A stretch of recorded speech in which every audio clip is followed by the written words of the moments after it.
नमस्कार, मैं अनमोल शर्मा। अनमोल विरासत के जरिए आज हम आए हैं बैकुंठ धाम ध्रुवघटा, जहाँ पे विराजमान हैं संत हरिद्रानंद जी महाराज।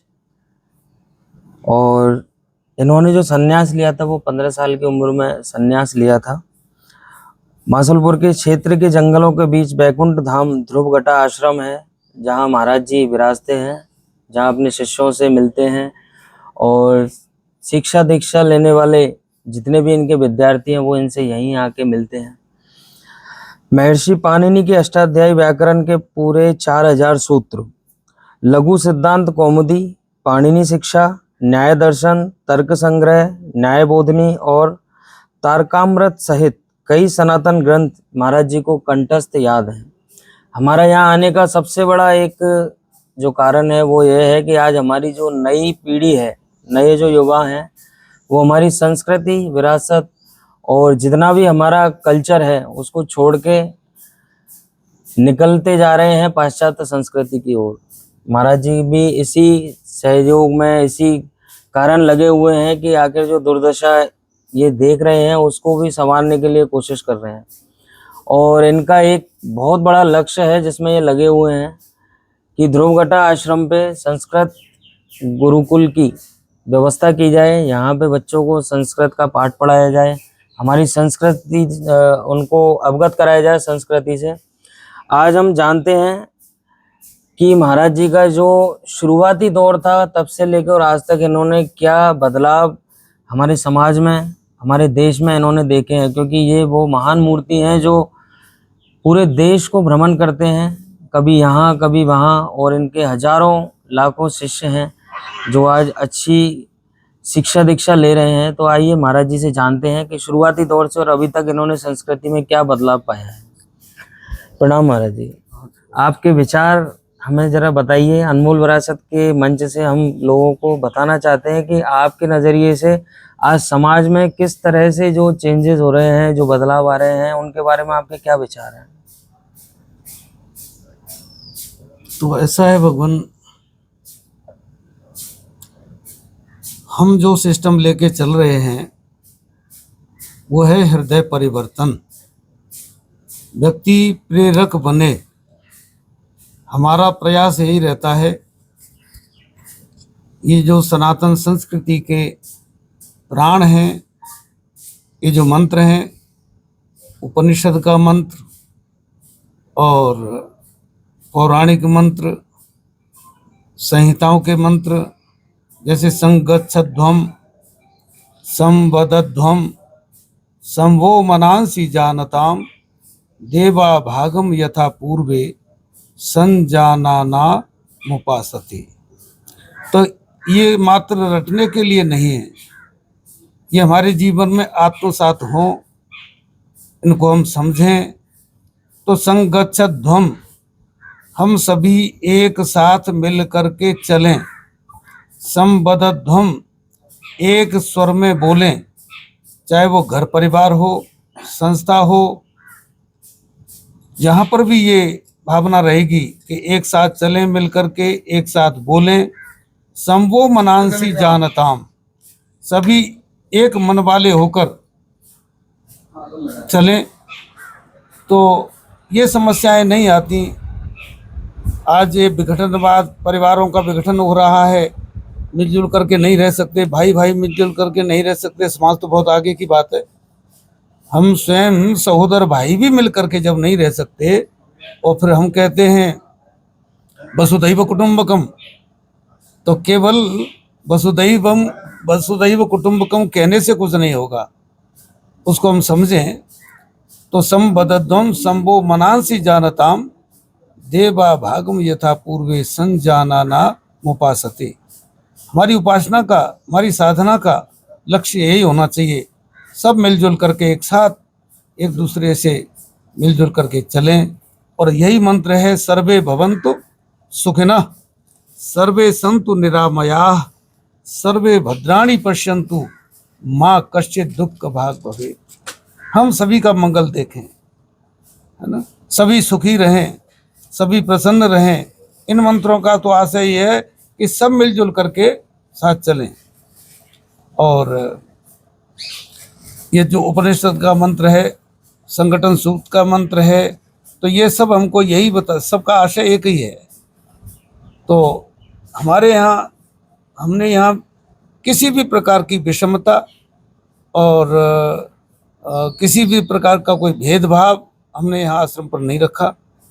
सबके लिए आश्रम, सबके लिए सबका प्रवेश है यहाँ, सभी समाजों का। तो ये हम लेकर के चलते हैं। ये विसंगति, ये विषमता जब तक दूर नहीं होगी तब तक हमारे वो विकास नहीं। तो हमारी भावना यही रहती है।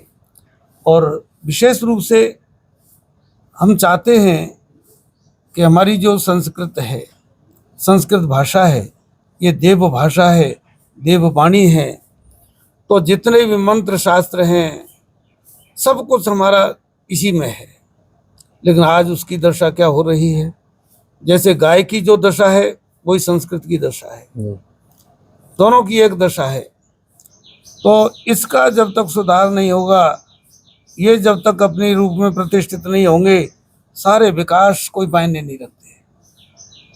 महर्षि पतंजलि सबसे पहले यही लिखते हैं कि अहिंसा, सत्यास्तेय, ब्रह्मचर्या, परिग्रह, 5 यम हैं और 5 नियम हैं। शौच, संतोष, तप, स्वाध्याय, ईश्वर प्रणिधान। कहीं भटकने की आवश्यकता नहीं है। इनकी उपासना करते जाओ, आपका जीवन अंतःकरण शुद्ध होगा, निर्मल बनेगा, आपका जीवन प्रेरक बनेगा। तो इनकी उपासना तो हम करते नहीं है, और इन्हीं के आधार पर हम केवल कहते हैं, करते नहीं। अच्छा, योग का भी जो विषय है, योग को लेकर के भी लोग चल रहे हैं, लेकिन जो मूल रूप जो है ये अहिंसा, सत्यास्तेय, ब्रह्मचर्या, परिग्रह, तो इनका पालन नहीं हो पा रहा है। केवल अंग विन्यास, आसन वगैरह करने से यही योग थोड़े ही है। उसको सामाजिक जीवन में अप्लाई भी करना। हाँ, ये तो शरीर को स्वस्थ रखने की विधा है, लेकिन हमारा अंतःकरण भी वैसा ही हो। तो अंतःकरण की शुद्धि तो तभी होगी कि हम जब इसको पालन करते हुए चलेंगे, इनकी उपासना करेंगे, तो कहीं भी भटकने की आवश्यकता नहीं है।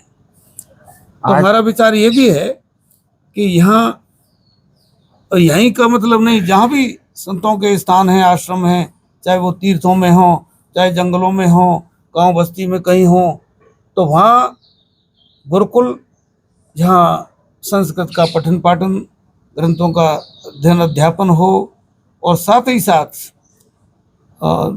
आयुर्वेदिक पद्धति से चिकित्सा ये भी हो। तो चिकित्सा के माध्यम से और संस्कृत के माध्यम से, और फिर तीसरा है गौशाला, गौ संवर्धन, गो पालन हो, गो दुग्ध मिले, इससे स्वास्थ्य का लाभ मिले। तो ये 3 प्रकल्प सब जगह होने चाहिए। हमारी भावना है कि यहाँ पर भी, ध्रुवघटा में भी, इन तीनों प्रकल्पों को हम देखना चाहते हैं। ये साकार रूप में हो, लोगों में संस्कार पड़े, लोगों का जीवन प्रेरक बने। और मैंने सुना है महाराज जी कि आप पारंपरिक जो चिकित्सा पद्धति है उससे किडनी को क्योर कर देते हैं, तो इस बात में कितनी सच्चाई है? मैं लोगों तक ये बात पहुंचाना चाहता हूं कि क्या ऐसा हो सकता है? हाँ, परंपरा से जो, अब इसकी डिग्री तो मैंने नहीं ली है, लेकिन हमारे कुछ महापुरुष ऐसे हैं, चिकित्सा करते रहते हैं हिमाचल में, जिनके सानिध्य में हम रहे हैं जी। तो उनसे हमने पाया है। सबसे पहले मिथ्या जो है कि पढ़ाई से ही कोई डॉक्टर बनेगा, तो हमारे यहाँ जो संत थे, वैद्य थे, उनके पास डिग्री नहीं थी, लेकिन उनके पास ज्ञान इतना था कि वो प्रकृति की हर चीज से क्योर करने की क्षमता रखते थे। तो आपके जरिए आज मैं, जो हमारी युवा पीढ़ी है, उसको कला, संस्कृति और विरासत के लिए आप क्या कहना चाहेंगे कि उनको क्या प्रयास करना चाहिए और क्या करना चाहिए? क्योंकि एक उदाहरण मैं आपके सामने दूंगा कि आज मंदिर के सामने से जब कोई निकलता है तो आज वो हाथ नहीं जोड़ता है, ढोक नहीं देता है, बस ऐसे करके और निकल जाते हैं। तो आपके क्या विचार है इस बात पे? हाँ, तो ये तो होना ही चाहिए बिल्कुल पूरी तरह से। हमारा जो संगीत है, संगीत तो साम है, सामवेद है संगीत, तो समता इसी में है। इसमें तो इतनी शक्ति है, अपने आप में यदि इसकी साधना की जाए संगीत साधना, तो ये तो अद्भुत साधना है। और विरासत के संरक्षण के लिए आप क्या संदेश देना चाहेंगे? क्योंकि हर चीज आज ये जो स्थान है ये भी हमारी विरासत है। आज कोई मंदिर है धार्मिक पुराना, वो भी हमारी विरासत है। कोई किला है, राजाओं ने लड़ाई तो लड़ी है, वो तो छोड़ के चले गए, लेकिन हमारी क्या जिम्मेदारी है उन चीजों को लेकर? तो ये एक संदेश आपकी तरफ से कि जो भी हमारी विरासत है, किसी भी धर्म की हो, किसी भी जाति की हो, क्योंकि वो हमारी जान है। आज तो आपने हमको बता दिया कि ये कुआं है, ये बावड़ी है, ये तालाब है। आने वाले टाइम में क्या हम पीढ़ी को बता पाएंगे कि यहाँ? फिर वो ऐसे ही दिखाएंगे हम दूर से, जैसे आज शेर को चिड़ियाघर में देखते हैं, तो फिर तालाब भी कई तस्वीरों में दिखा करेंगे कि यहाँ तालाब है, यहाँ आज प्लॉट बन चुके हैं, मकान बना लिए, यहाँ बावड़ी थी, लोगों ने कब्जा करके वहाँ मकान बना लिया। तो इनके संरक्षण के लिए आप क्या कहना चाहेंगे? क्या समाज को आगे आना चाहिए या हर एक कोई व्यक्ति ठेका लेके चलेगा इसका? नहीं नहीं, समाज को जागरूक करना चाहिए, जागरण हो, लोग जागृत हो। कुआं बावड़ी जो पहले बने थे, क्यों बने थे, किस लिए बने थे, इनका अपना प्राचीन काल से ही महत्व रहा है। कुआं बावड़ी हर जगह मिल जाते थे, गांव बस्तियों में मिल जाते थे। आज उनको लेवल करके, समतल करके और उपयोग में लिया जा, लेकिन वो आवश्यकता पड़ेगी, आज नहीं तो कल ये आवश्यकता आएगी। और ये जो एनीकट वगैरह बनाए जा रहे हैं, ये क्यों बनाए जा रहे हैं? ये तो पहले के हमारे बने ही हुए थे। जी। ये कुआं बावड़ी, बड़े बड़े तालाब गांव बस्तियों में मिल जाते थे, सब लेबल कर दिए गए, लेकिन वो आवश्यकता अनुभव हो ही रही है। जल संरक्षण होगा कैसे, जल संग्रह होगा कैसे? तो उसके लिए तो आवश्यकता है सबको प्रेरित करने की, और समाज प्रेरित होगा तो निश्चित रूप से ये काम आसान होगा। बहुत बहुत धन्यवाद महाराज जी। और आपके युवाओं के लिए मैं आपसे 2 लाइन कहलवाना चाहता हूँ कि युवाओं को किस तरीके से संस्कृति की तरफ वापस आना चाहिए और क्यों आना चाहिए। बस ये 2 बात मेरी आपसे आखिरी। युवाओं के ऊपर बहुत बड़ा भार है। युवा यदि प्रेरक हो जाए तो बहुत कुछ कर सकता है, और आज का युवा अधिकांश नशाखोरी, नाना प्रकार के दुर्व्यसनों में, छोटे मोटे दुर्व्यसनों से लेकर के और स्मैक तक पहुंच जाता है व्यक्ति। उसका जीवन तो ऐसे मानो बिल्कुल अपना जीवन उसका भार रूप है, वो किसी काम का व्यक्ति नहीं है। जिसमें जो नशाखोरी कर रहा है वो समाज के लिए किसी भी रूप में उपादेय नहीं है। तो सबसे पहले तो नशाखोरी से मुक्त किया जाए। ये प्रवृत्ति बहुत तेजी से बढ़ रही है, अनपढ़ों में तो है ही, और पढ़े लिखों में भी है, बड़े बड़े धनाढ्यों में भी है। पढ़े लिखे उसको प्रोफेशनल तरीके से कर रहे हैं। अभी मेरे पास आए थे जोधपुर से जी। जोधपुर में घंटाघर के स्वर्णकार हैं, बड़े धनी मानी युवक हैं, और उनमें नशे की ऐसी आदतें हैं, उसे मतलब परेशान हो चुके हैं। वो छोड़ना भी चाहते हैं कि कैसे छूटे, लेकिन आदत से मजबूर हैं। वो मेरे पास यहाँ रह के गए अभी, और बिल्कुल छोड़ दिया उन्होंने। जोधपुर में घंटाघर के स्वर्णकार हैं और बिल्कुल एकदम नवयुवक हैं, धनाढ्य हैं वो, लेकिन ये आदत है उनमें। तो यहाँ से हमने हजारों लोगों का जीवन इस तरह से नशाखोरी से मुक्त कराया है, और आज भी वो जुड़े हुए हैं। और हमारा तो प्रयास यही रहता है, जिसके जीवन में यदि ये नशा आ गया तो वो चाहे पढ़ा लिखा हो, चाहे किसी भी स्तर का हो, वो समाज के लिए किसी योग्य नहीं है, उसको योग्य बनाया जाए। तो यहाँ हमारे पास धंधुकारी आते हैं और गोकर्ण बना करके यहाँ से भेजा जाता है। मेरे पास अभी भी है, इनमें पीछे देख रहे हैं आप सुल्तान। दुनिया में ऐसा कोई कुकर्म नहीं, दुनिया में ऐसा कोई कुकर्म नहीं जो इनसे बच गया हो। नशे पत्ते से लेकर स्मैक, ये सब स्मगलिंग करना, ये सब इनमें था। और ये सब महारथी हमारे बिल्कुल इन्हीं में रंगों में थे सब। लेकिन आज इनमें किसी भी प्रकार की कोई शिकायत नहीं है, और अब दूसरों को भी छुड़ाते हैं। यही नहीं, एक और है वो सतवीर जो आजकल हमारी गाड़ी चला रहा है। वो तो ऐसा था, इतना नशा करता था कि नशा करते करते उल्टी भी करते तो उसको भी ले ले। नशा करते करते इतना नशा कर ले कि उसको उल्टी हो जाए तो उसको फिर ले ले। बोले अब बताओ उसका जीवन कैसा होगा। घर परिवार वाले उससे बेहद दुखी, वो तो ये चाहते थे कि ये नहीं हो तो ठीक है, बात यहाँ रह रहा है, किसी भी प्रकार का कोई दुर्व्यसन नहीं, और घर परिवार वाले बड़े संतुष्ट हैं। तो हम तो प्रायः यही प्रयास करते हैं, सबसे पहले ये बीमारी निकले अमूल चूल हमारे जो संस्कार हैं ऋषियों के, और वो हमारे अंदर हों, तो ही इस समाज की ये उपादेय समाज के लिए बन सकते हैं, अन्यथा नहीं। तो मैं आपके सामने यहाँ जितने भी लोग बैठे हैं उनसे और जो हमें सुन रहे हैं, मैं उनसे भी कहना चाहता हूँ कि आसपास आपके जो भी धार्मिक स्थल है, सफाई रखें, ना कब्जा करें, ना किसी को कब्जा करने दें। यह आपकी दैनिक जिम्मेदारी बनती है, क्योंकि हमारा कर्तव्य भी है, हम समाज के एक अंग हैं। तो आज महाराज जी से हमारी पहली भेंट थी और मैं इनसे अनमोल विरासत के लिए आशीर्वाद लेना चाहता हूँ। हम लोग जो काम कर रहे हैं उसमें हमें बिल्कुल बड़े उत्साह से और करो।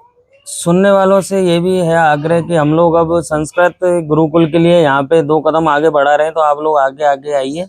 हम अपने लेटर हेड से भी शिक्षा मंत्री को भेजेंगे और आप लोग भी उसमें सहयोग करिए। और हम कोशिश करते हैं कि यहाँ पे संस्कृत गुरुकुल चले, जिससे विद्यार्थियों को लाभ मिले और थोड़ा समाज में सुधार की एक बिल्कुल धारा प्रवाह हो। बहुत बहुत धन्यवाद।